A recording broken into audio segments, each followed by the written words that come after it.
তোমাৰ ফলিতে যদুপতিৰ আদেশত কি ক'লে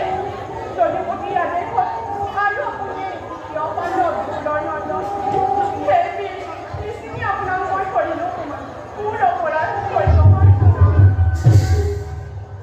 উঠা দেৱী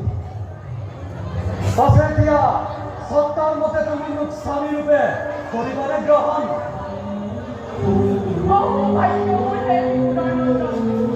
এই অশান্তি আপুনি পত্নী ৰূপে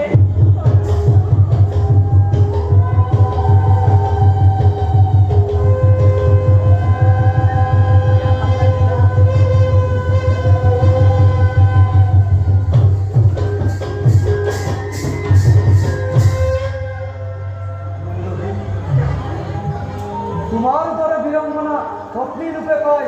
ধন্য কোনো নহয় এতিয়া বোলা প্ৰথমে পিতাৰ আশীৰ্বাদ লৈ মাতাৰ কাষলৈ কৰিম গমন